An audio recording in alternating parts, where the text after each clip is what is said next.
কথা হয় না যারা এই অদৃশ্য পদার্থকে ব্যবহার করে দৃশ্যমান অনেক কিছু করে ফেলেছেন তাদেরকে নিয়েও গ্যাসের পাইপলাইনের মতো লাভের হিসাবটাও একেবারে নিচ থেকে উপর পর্যন্ত সংযুক্ত কিনা কে জানে। দেখুন গ্যাস্ট্রিকের দ্বিতীয় পর্ব।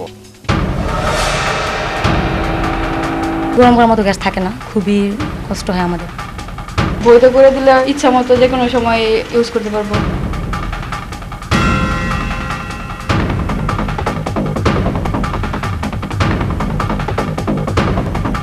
আমি সাংবাদিক, আমার বাবার সম্পত্তি আছে, অবৈধ কোনো কাজের মধ্যে আমি লিপ্ত না।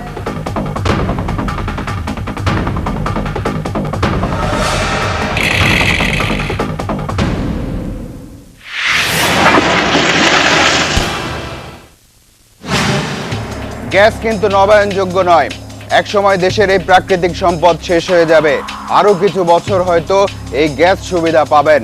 এই সম্পদকে তাই সচেতনতার সাথেই ব্যবহার করা উচিত। কিন্তু যারা এই প্রাকৃতিক সম্পদকে ব্যবহার করে নিজের আখের গোছাতে চান তারা কি এটা বুঝবেন? দিলরুবা আক্তার শম্পা গৃহিণী, বাড়ির রান্নাবান্নার কাজ নিজেই করেন। সে কাজ করতে গিয়ে জ্বালানি হিসেবে গ্যাস সংকট তার নিত্য ভোগান্তি নিয়ে আসে। এই যেমন এখনো গ্যাসের চাপ না থাকায় রান্না করছেন নিভু নিভু আগুনে। রান্নার টাইমটাতে গ্যাস থাকে না। কিছুদিন আগে আপনার মাটির জন্য গ্যাস একদমই ছিল না, তখন মাটির চুলায় রান্না করতে হয়েছে। শম্পা রাজধানীতে থেকে বৈধ সংযোগেও গ্যাস পাচ্ছে না, কিন্তু গাজীপুরের এই জায়গাটিতে সে সংকট নেই। গ্যাসের চুলা জ্বালালেই দাউ দাউ করে আগুন জ্বলে। তবে এই গ্যাস সংযোগে একটা কিন্তু আছে। কিন্তুটা হলো এটা অবৈধ। এলাকার দালালদের টাকা দিয়ে এই গ্যাস নেওয়া হয়েছে এবং দিব্যি চলছে। বৈধ করলে তো আমরা খুশি হই, কিন্তু অবৈধ চালাইতেছে কি করব। কিন্তু সরকার কি বলছে শুনুন। গ্যাসটা এত মূল্যবান সম্পদ, এইটা দিয়ে ভাতটা তরকারি রান্নার কোনো মানে হয় না। এটা একদম বাদ দিয়ে দিতে হবে। এ নিয়ে আন্দোলন করে কোনো লাভ হবে না। এখন প্রশ্ন হলো কোনটা অন্যায়? গ্যাস দিয়ে রান্না বাড়া করা অন্যায়, নাকি রান্নার জন্য ভালোভাবে গ্যাসের সরবরাহ না থাকা অন্যায়, নাকি অবৈধ গ্যাস সংযোগটা অন্যায়? একজন বৈধ পথে মাসিক বিল দিয়েও সঠিকভাবে গ্যাস পাচ্ছে না, আরেকজন অবৈধ পথে বিনে পয়সায় গ্যাস পোড়াচ্ছে। বিষয়টা খুবই জটিল, আর এই জটিল বিষয় নিয়ে তালাশের এবারের অনুসন্ধান। শিল্প কারখানা ও আবাসিক খাতে প্রাকৃতিক গ্যাসের অবৈধ সংযোগ, অব্যবস্থাপনা আর দুর্নীতির কারণে সরকার প্রতি বছর বিপুল পরিমাণ রাজস্ব থেকে বঞ্চিত হচ্ছে। গোয়েন্দা প্রতিবেদনে জানা গেছে শুধু গাজীপুর, নরসিংদী আর নারায়ণগঞ্জ জেলাতেই অবৈধ গ্যাস সংযোগের ফলে সরকার প্রতি বছর রাজস্ব হারাচ্ছে প্রায় 144 কোটি টাকা। গাজীপুর জেলার প্রায় 200টি চিহ্নিত স্পটে প্রায় 150 কিলোমিটার অবৈধ গ্যাস সংযোগ আছে। এর মধ্যে কালীগঞ্জ ও টঙ্গী জোনে প্রায় 9000, সদর ও শ্রীপুর জোনে প্রায় 8000, কালিয়াকৈর উপজেলায় প্রায় 7000 আবাসিক ও বাণিজ্যিক অবৈধ গ্যাস সংযোগ আছে। এসব অবৈধ সংযোগে সরকার প্রতি মাসে রাজস্ব হারাচ্ছে প্রায় 1,56,00,000 টাকা। আর নারায়ণগঞ্জ জেলায় প্রায় 200 কিলোমিটার অবৈধ গ্যাস সংযোগ আছে। এতে সরকার প্রতি মাসে রাজস্ব হারাচ্ছে প্রায় 4 কোটি টাকা। নরসিংদী জেলার সদর, শিবপুর আর পলাশ উপজেলায় গ্যাসের অবৈধ গ্রাহকের সংখ্যা প্রায় 1 লাখ। ফলে প্রতি মাসে সরকার রাজস্ব হারাচ্ছে প্রায় 6.5 কোটি টাকা। গাজীপুর, নারায়ণগঞ্জ আর নরসিংদী এই 3 জেলায় মোট অবৈধ সংযোগ প্রায় 1,60,000। সরকারের ক্ষতি প্রতি মাসে প্রায় 12 কোটি টাকা। বছরে 144 কোটি টাকা থেকে বঞ্চিত হচ্ছে সরকার।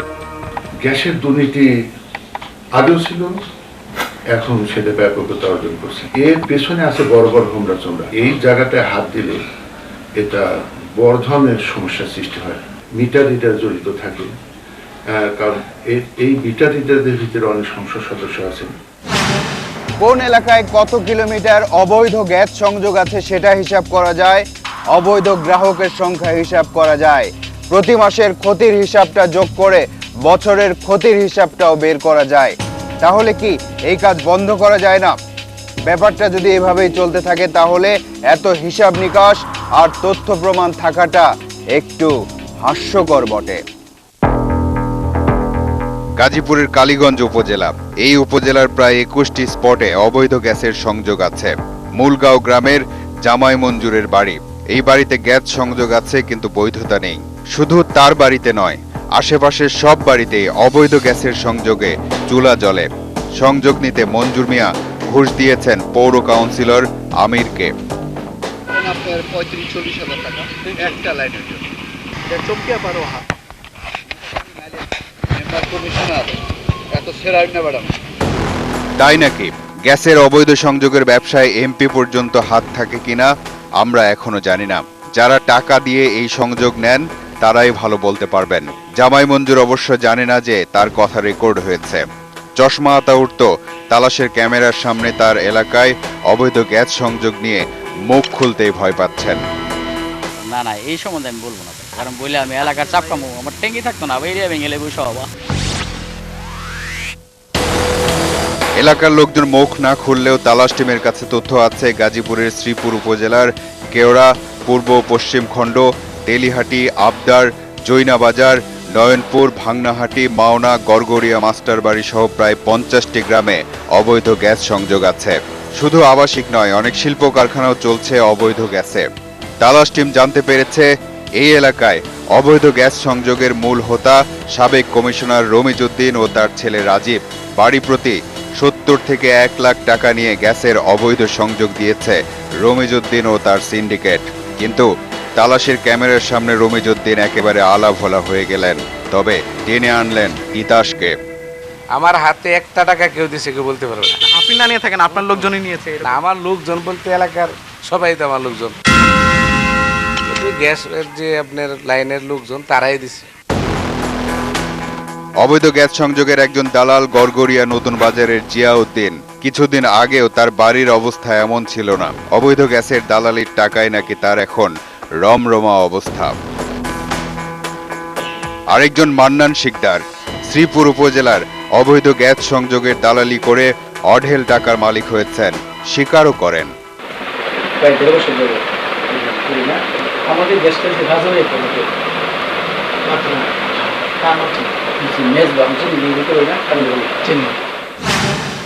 একজন আরেকজনের নাম বলে, এটা নিজেকে বাঁচানোর একটা কৌশলও বটে। এই অনুসন্ধানে নেমে আমরা অবৈধ গ্যাস সংযোগের সাথে এত মানুষের জড়িত থাকার অভিযোগ পেয়েছি যে তা তালাশের কয়েক পর্বে দেখিয়েও শেষ করা সম্ভব নয়। এলাকার ছিচকে মাস্তান থেকে শুরু করে রাঘব বোয়াল আর রাজনীতিবিদরা যেন এই বায়বীয় দুর্নীতির সাথে কঠিন হয়ে যুক্ত আছেন কিছু স্থানীয় সাংবাদিকও। একটু আগে মান্নান শিকদার কিন্তু একজন সাংবাদিকের নামই বলেছেন।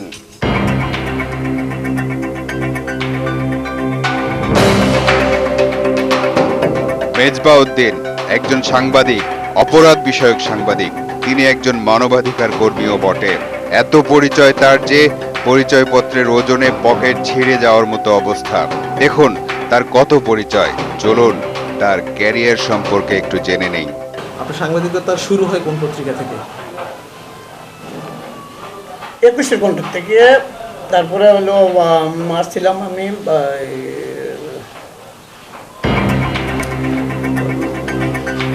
একই, তিনি তো দেখছি নিজের কর্মস্থলের নামই ভুলে গেছেন।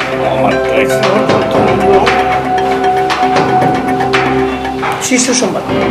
শেষ পর্যন্ত পরিচয়পত্র দেখে বলতে পারলেন। সবগুলোতে আপনি কি পোস্টে আছেন? আমি ক্রাইম রিপোর্টার।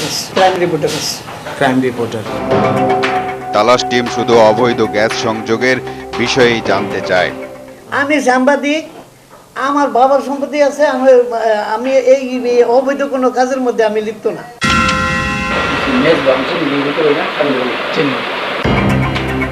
তালাশ টিম জানতে পেরেছে শ্রীপুর উপজেলায় অবৈধ গ্যাস সংযোগের দালালি করে তার টিনের বাড়ি কয়েক তলা হয়ে গেছে। গাজীপুরে অবৈধ গ্যাস সংযোগের দালালির অভিযোগ আছে আরেক সাংবাদিক হাফেজ আব্দুল আজিজের বিরুদ্ধেও।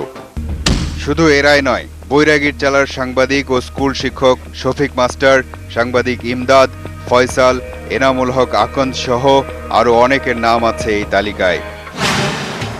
গ্যাসের বৈধ সংযোগও টাকা দিয়ে নিতে হয়, আবার অবৈধ সংযোগও টাকা দিয়েই নিতে হয়। অবৈধ সংযোগে টাকা একটু বেশি লাগলেও মূল পার্থক্যের জায়গা কিন্তু এটি নয়।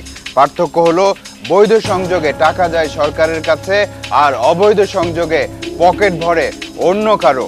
আর এসবের বিরুদ্ধে ব্যবস্থা নিতে মাঝে মাঝে যখন মাঠে নামে প্রশাসন, তখন ক্ষতিটা কিন্তু সাধারণ মানুষেরই হয়। যারা অবৈধ সংযোগ দেয় তারা থেকে যায় ধরাছোঁয়ার বাইরে। গ্যাসের অবৈধ সংযোগ দেওয়ার ক্ষেত্রে কয়েক ধাপে দালাল থাকে। প্রথমে এক শ্রেণীর ঠিকাদার নামধারী দালাল অবৈধ সংযোগ দেওয়ার জন্য এলাকা নির্ধারণ করে, পরে সেই এলাকার প্রভাবশালীদের হাত করে।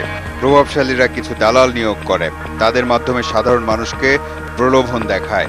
সাধারণ মানুষ গ্যাস সুবিধা পাওয়ার জন্য প্রত্যেকে 40,000 থেকে 1 লাখ টাকা পর্যন্ত দেয়। এই টাকার ভাগ ধীরে ধীরে উপরের দিকে উঠতে উঠতে তিতাস পর্যন্ত যায়। গাজীপুরের শ্রীপুর এলাকার একজন তালাশ টিমকে বলছিলেন কারা কিভাবে এই এলাকায় অবৈধ গ্যাস সংযোগ দিয়েছে। রাতে অন্ধকারে বাড়িতে বাড়িতে সংযোগগুলা দিচ্ছে এবং 50টা সংযোগ, 20টা সংযোগ, 10টা সংযোগ একজনের আন্ডারে দেওয়া হয়েছে। তার সংযোগটা ফ্রি থাকবে। শাওনাকন্দ নামে একজন এটা নিচ্ছে, কাউন্সিলর কামরুজ্জামান কামাল, ওনার একদম ডান হাত। প্রশাসনকে হচ্ছে শাওনে বিভিন্ন সময় বিভিন্ন টাকা দিচ্ছে, প্রশাসন এটার সাথে জড়িত। এসব অবৈধ সংযোগ উচ্ছেদে মাঝে মাঝে কিন্তু অভিযান পরিচালনা করে স্থানীয় প্রশাসন, কিন্তু এই চক্রের কাছে প্রশাসনও নাকি অসহায়। চক্রটা এত শক্তিশালী যে অনেক সময় হয় যে এটা অভিযান পরিচালনার সময় আমাদের বিভিন্ন বাধার সম্মুখীন হতে হয়। অনেক সময় আমরা এর পেছনে যে সংঘবদ্ধ চক্র, একে আমরা ধরতে পারছি না। তিতাসের এখানে আমাদের একটা অবিচ্ছিন্ন একটা সাপোর্ট দরকার। অবৈধ গ্যাস সংযোগ বৈধ করার দাবিতে মানববন্ধন করে গাজীপুর নাগরিক সমাজ। হঠাৎ পুলিশের লাঠিচার্জে ছত্রভঙ্গ হয়ে যায় মানববন্ধন, আহত হয় সাংবাদিক সহ অনেকেই। যারা অবৈধ গ্যাসের সংযোগ দিয়েছে তারা কোথায়? যারা টাকা নিয়ে পকেটে ভরেছে তারা কোথায়? সাধারণ মানুষের উপর কেন লাঠি ওঠে? তারা কি জানে গ্যাসের লাইন কিভাবে নিজের বাড়ি পর্যন্ত নিয়ে যেতে হয়? তাহলে কি আসল ব্যক্তিরা ভেতরে আদরেই থেকে যাচ্ছে? দেখা যাক অনুসন্ধান আমাদের কোন পর্যন্ত নিয়ে যায়। 4 মিনিট পর আসছে। আরে জীবন সুস্থ রাখার জন্য বিশুদ্ধ পানি কোথায় পাবো? আমি তো নিজেই ব্যবহার করি 3 স্টার ওয়াটার ট্রিটমেন্ট টেকনোলজি। আমার মেয়ের জামাই ঠিকই বলেছে, এটা 100% বিশুদ্ধ পানি। 3 স্টার সুস্থ জীবনের জন্য বিশুদ্ধ পানি। অ্যালার্মের শব্দে ঘুম ভাঙে না, ঘুম ভাঙে অমরত্বের ডাকে, নিজেকে ছাড়িয়ে যাবার প্রতিজ্ঞার স্পর্শে। শ্রেষ্ঠত্ব কোনো গন্তব্য নয়, এ এক নিরন্তর পথ চলা, যে পথ জুড়ে আছে নানান রঙের স্পর্শ।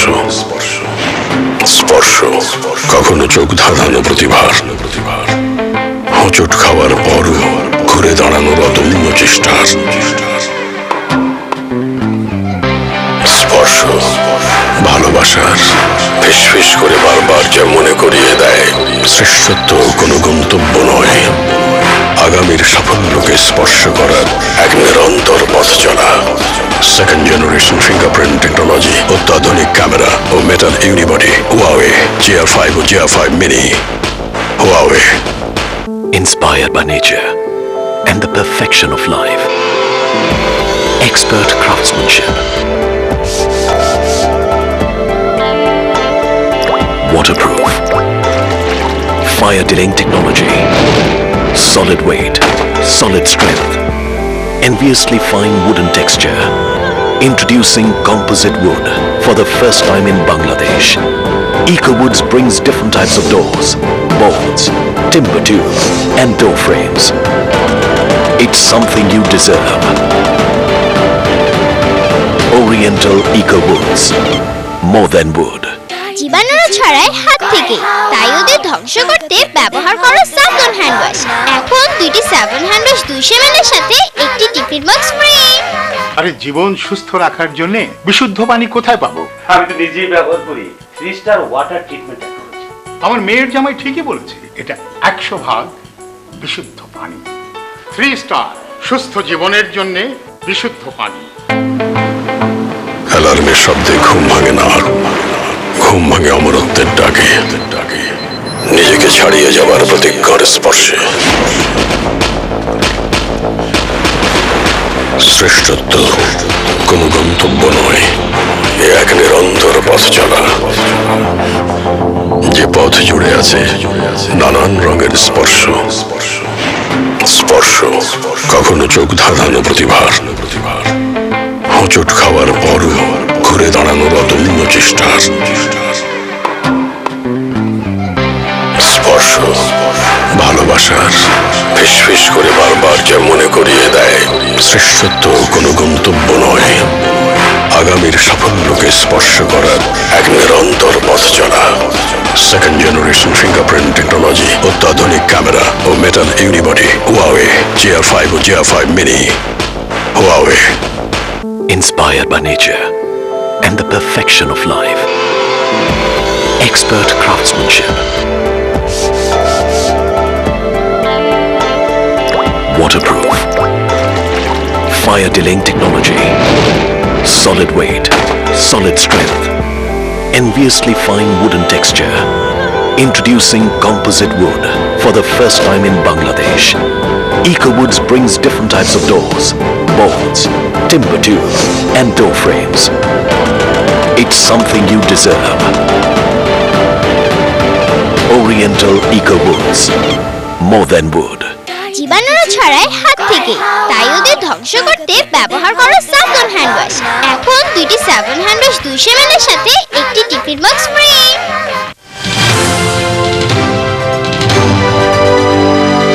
ইন্ডিপেন্ডেন্ট টেলিভিশন, 24 ঘন্টায় খবর।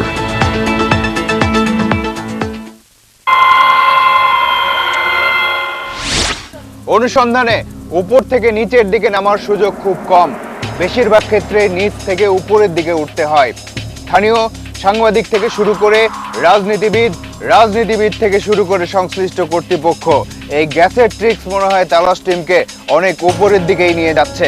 আমাদের অনুসন্ধান বলছে গাজীপুর, নারায়ণগঞ্জ আর নরসিংদী এই 3 জেলায় অবৈধ গ্যাস সংযোগে শত শত কোটি টাকার ঘুষ বাণিজ্য হয়েছে। যদি এইসব গ্রাহককে বৈধ পথে গ্যাসের সংযোগ দেওয়া হতো তাহলে হয়তো এই ঘুষ লেনদেনের সুযোগ থাকতো না। ইশারা কিন্তু উপরের দিকে। অবৈধ গ্যাস সংযোগ বিচ্ছিন্ন করতে স্থানীয়দের বাধার সম্মুখীন হয় তিতাস গ্যাস কর্তৃপক্ষ। অবৈধ গ্যাস সংযোগ গ্রহণকারীদের বিরুদ্ধে মামলাও করে তিতাস, কিন্তু এসবের পরিণতি কি হয় শেষ পর্যন্ত? এমন একটা মামলার খবর এলো তালাশ টিমের কাছে। মামলা করেছে তিতাসের জোনাল ম্যানেজার অজিত চন্দ্র দেব। মামলাটির চূড়ান্ত রিপোর্ট দিয়েছে পুলিশ। অভিযুক্তদের বিরুদ্ধে অভিযোগ প্রমাণ হয়নি। নিউ টেকনোলজি ইঞ্জিনিয়ারিং ওয়ার্কস এই কোম্পানির মালিক ইমারত হোসেনের বিরুদ্ধেও মামলা দেয় তিতাস কর্তৃপক্ষ।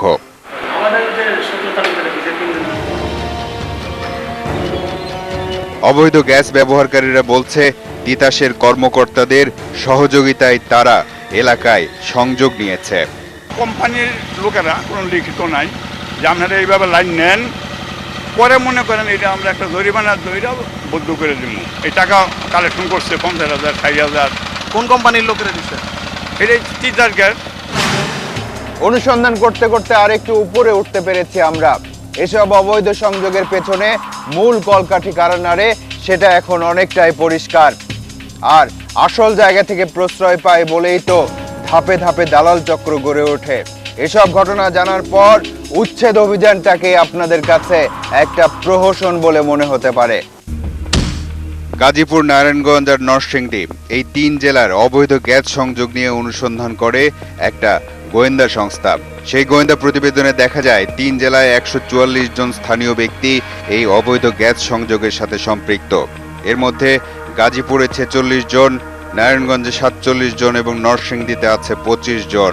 এরা সবাই স্থানীয় জনপ্রতিনিধি, সাংবাদিক, তিতাস গ্যাসের ঠিকাদার ও প্রভাবশালী ব্যক্তি। গোয়েন্দা প্রতিবেদনে তিতাসের কিছু কর্মকর্তার নামও উঠে আসে।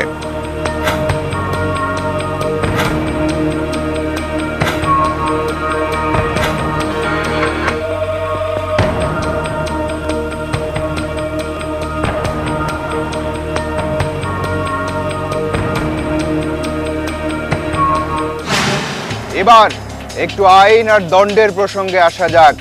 বাংলাদেশ গ্যাস আইন 2010 অনুযায়ী অবৈধভাবে গ্যাসের সংযোগ গ্রহণ বা অবৈধভাবে গ্যাস ব্যবহার করা দণ্ডনীয় অপরাধ। এ ধরনের অপরাধের কারণে বিভিন্ন মেয়াদের কারাদণ্ড এবং অর্থদণ্ড অথবা উভয় দণ্ডে দণ্ডিত হওয়ার বিধান আছে। তাহলে অবৈধ গ্যাসের লাইন শত শত কিলোমিটার গেল কিভাবে? গত 8 অক্টোবর একটি জাতীয় দৈনিকে অবৈধ গ্যাস সংযোগ বিচ্ছিন্নকরণ সংক্রান্ত একটি বিজ্ঞপ্তি চোখে পড়ল। এই বিজ্ঞপ্তির মাধ্যমে অবৈধ সংযোগ গ্রহণকারীদের প্রথমে অনুরোধ করা হয়েছে নিজ উদ্যোগে সংযোগ বিচ্ছিন্ন করার জন্য। বিজ্ঞপ্তিতে বলা হয়েছে পুনরায় অনুরোধ করা হলো। তার মানে এ ধরনের অনুরোধ আগেও করা হয়েছে, কিন্তু কাজ হয়নি। তারপর অভিযান পরিচালনা করার কথা বলা হয়েছে আইনানুগ ব্যবস্থা নেয়ার কথাও। এখানে সবচেয়ে যৌক্তিক প্রশ্ন হতে পারে যে যারা অবৈধ গ্যাস সংযোগ নিয়েছে কর্তৃপক্ষ হিসেবে তাদেরকে আপনি বারবার অনুরোধ করবেন কেন? এটা আইন প্রয়োগে অপারগতা নাকি প্রশ্রয় দেয়া সেটা আমরা জানি না। এবার অবৈধ গ্যাস সংযোগের বিরুদ্ধে ভ্রাম্যমাণ আদালতের একটা অভিযানের দিকে নজর দেয়া যাক। অবৈধ গ্যাস সংযোগ বিচ্ছিন্ন করার অভিযানে ভ্রাম্যমাণ আদালত, সাথে আছে তিতাস গ্যাস কর্তৃপক্ষ। এই পাইপলাইনের মাধ্যমে আশেপাশের প্রায় 20 থেকে 25টি গ্রামে প্রায় 3000 অবৈধ গ্যাস সংযোগ দেয়া হয়েছে।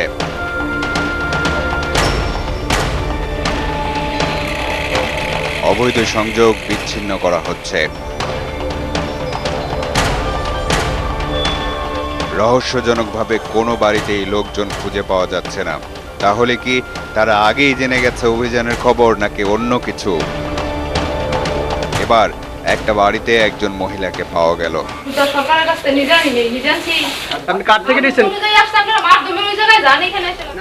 অবৈধ সংযোগে যে পাইপ ব্যবহার করা হয়েছে সেগুলো উপড়ে ফেলা হচ্ছে।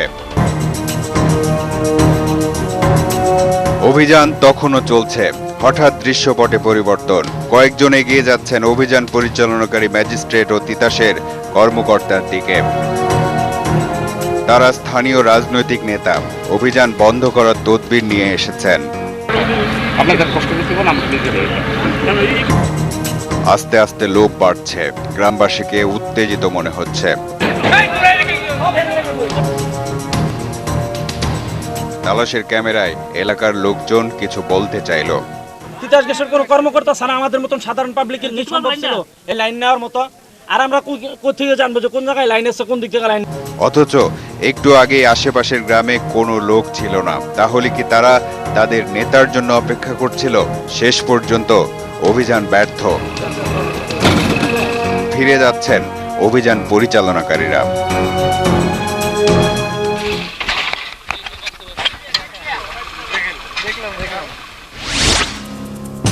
হ্যাঁ, বাস্তবতা আমরাও দেখলাম বটে, কিন্তু আমাদের সন্দেহ হয় এমন বাস্তবতার কথা হয়তো আগে থেকেই জানতো তিতাস কর্তৃপক্ষ।